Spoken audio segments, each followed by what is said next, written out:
Mas eu quero que você dê um salto aí comigo, enquanto a gente tem tempo, para o capítulo 12, que é depois da justificação, que é um dos elementos que acontece na obra da salvação, que é a adoção.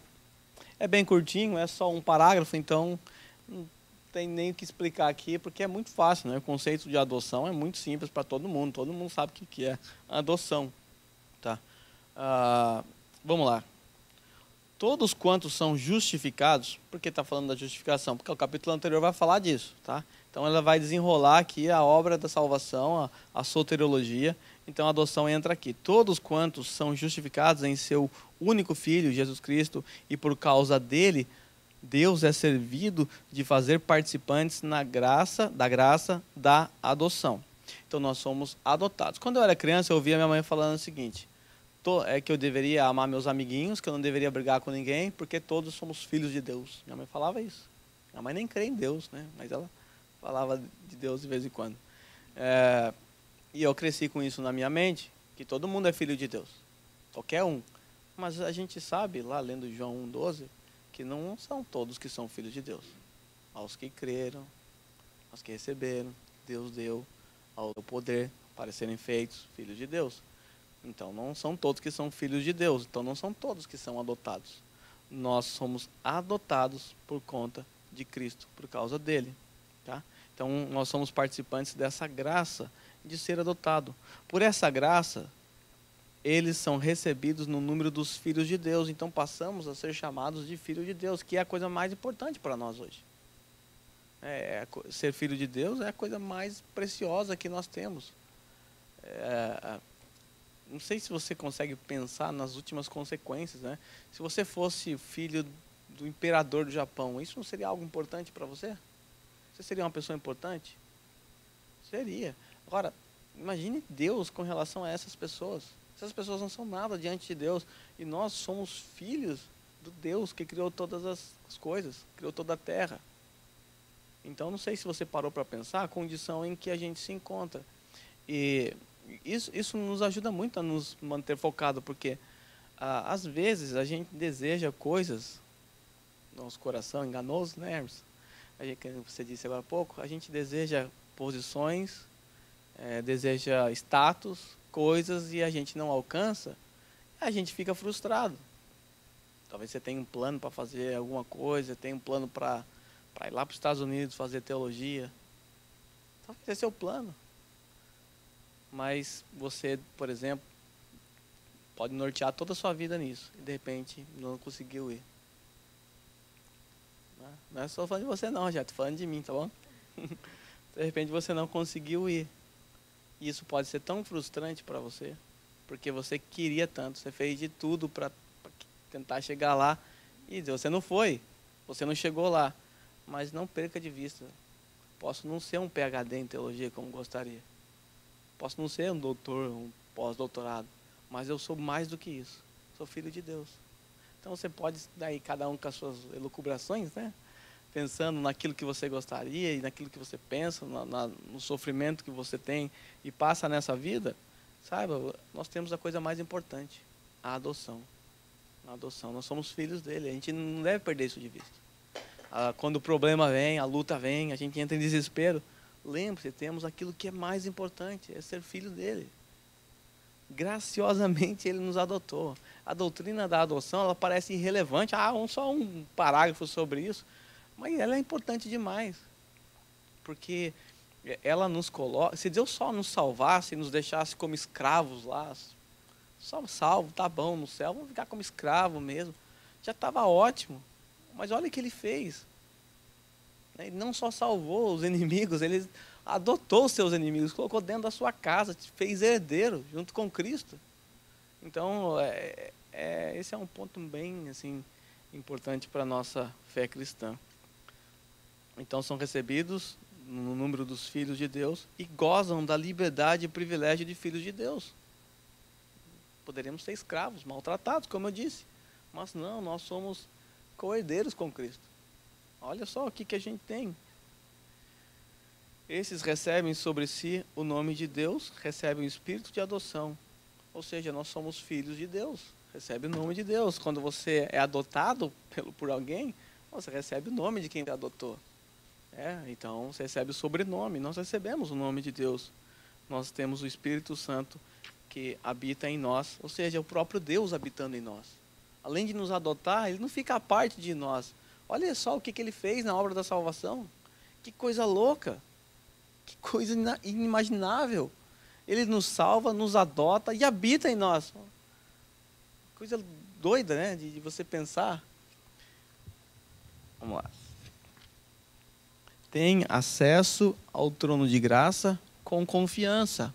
Olha o privilégio que é dado aqui a nós por causa da adoção. Temos acesso ao trono de graça. Quando eu era mais novinho, na igreja, tinha uma música que dizia assim, eu não vou cantar, porque se eu cantar acaba a aula, vocês nem vão querer ficar mais aqui. Mas os mais velhos assim devem lembrar, tem anjos voando nesse lugar, em cima do trono, no altar, uma coisa assim, que subindo e descendo em todas as direções, levando as nossas...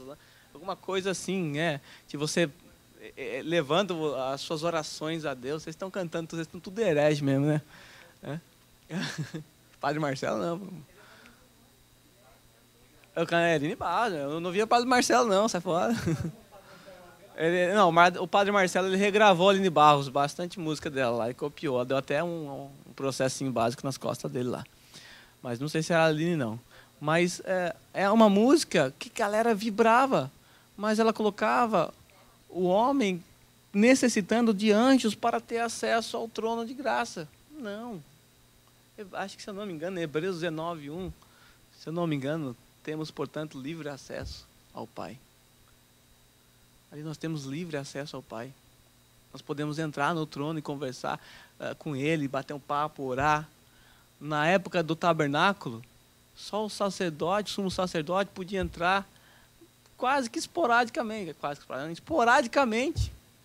para representar o povo, temendo ainda morrer. Olha o privilégio que você tem hoje. Você pode entrar lá, depois dessas lambanças que você fez, arrependido, pedir perdão a Ele. Você não vai morrer como um sacerdote morria. Você não precisa entrar dançando com uma corda amarrada na sua cintura, com alguém do lado de fora, te esperando cair morto, por Deus não aceitar a sua adoração lá dentro. Agora você é filho, você não é mais inimigo. Você tem o nome de Deus, você é adotado por Ele. Então nós temos livre acesso ao trono de graça, com confiança. Esses adotados são habilitados a clamar Abba, Pai, a chamá-lo de Pai. Isso aqui para um judeu era uma coisa de louco. Chamar Deus de Pai era coisa de louco. Mas olha como Deus agiu, nos adotou, e agora você pode chamá-lo, clamá-lo, chamando de Pai. Algumas orações, vocês não começam assim? Chamando Ele de Pai? Porque você foi adotado por Ele. São tratados com compaixão, protegidos, providos, tudo que um pai faz. Olha a garantia. Você é tratado com compaixão. O pai tem compaixão dos seus filhos. O pai protege os seus filhos. O pai provê para os seus filhos. O pai corrige os seus filhos. O pai jamais lança fora os seus filhos. Por quê? Porque são seus. Você vai tratar com compaixão. Você vai corrigir quando precisa? Vai, Deus corrige aqueles a quem Ele ama. Deus vai prover? Bom, não andeis ansiosos. Foi o texto que o Renato leu. Deus vai cuidar da gente. Ele vai prover. Talvez não é aquilo que você quer, mas não vai faltar o necessário para você sobreviver. Talvez você não tenha um Nike para usar, mas você vai ter um sapato para andar. Você vai ter uma conga, alguma coisa. Esses jamais serão lançados fora, esses filhos, pois estão selados para o dia da redenção. E herdam, ou seja, herdeiros. Todo filho herda as propriedades do seu pai, a sua herança. Herdam as promessas na qualidade de herdeiros da salvação eterna. E apesar de ser curto, 12 versículos para falar sobre a adoção. E eu incentivo vocês a lerem essa semana na casa de vocês. E a gente encerra por aqui. Na semana que vem é assumir. Tá bom? Alguém quer falar mais alguma coisa antes que eu encerre? Que eu ore? Não? Vocês já estão com fome, eu também estou. Vamos orar então. Pai, nós te agradecemos, porque mesmo não merecendo nada, o Senhor nos salvou. Mesmo merecendo ser condenados ao inferno, merecendo a tua ira eternamente, o Senhor, além de nos salvar, o Senhor nos adotou como filhos. E esta é a coisa mais importante que aconteceu em nossas vidas. Muitas coisas já aconteceram em nossas vidas, que nos deixaram felizes, alegres, e nós agradecemos por isso, como o casamento, o nascimento dos nossos filhos. Mas, Senhor, nos ajude a lembrar que todas essas coisas não superam o fato de sermos adotados pelo Senhor, de sermos tratados como filhos. Nos ajude a perceber a tua bondosa mão quando fomos corrigidos pelo Senhor, quando andarmos por caminhos tortuosos e precisarmos da sua correção. Nos ajude a perceber o Senhor como um bom Pai que cuida, que nos protege e provê aquilo que precisamos. Afasta de nós a murmuração, o descontentamento, o desejo de possuir mais. Nos ajude a nos contentar com tudo que o Senhor tem dado, porque é o que precisamos para hoje. Nos ajude a lutar contra o nosso coração. Coração esse que às vezes se esquece que o Senhor está cuidando de todos os detalhes da nossa vida. Quando as coisas estão indo mal às nossas vistas, o Senhor está no controle, cuidando de nós, porque o Senhor é um Pai amoroso. Nós agradecemos pela adoção. Agradecemos por nos colocar como herdeiros desse maravilhoso tesouro chamado a nossa salvação eterna. Nós agradecemos por esse dia, pelo culto que tivemos, e pedimos que nos ajude a terminar esse dia ainda na tua presença, lembrando das tuas palavras, lembrando da tua bondade e glorificando o teu nome ainda com os nossos irmãos. Nós te agradecemos por tudo no nome de Jesus. Amém.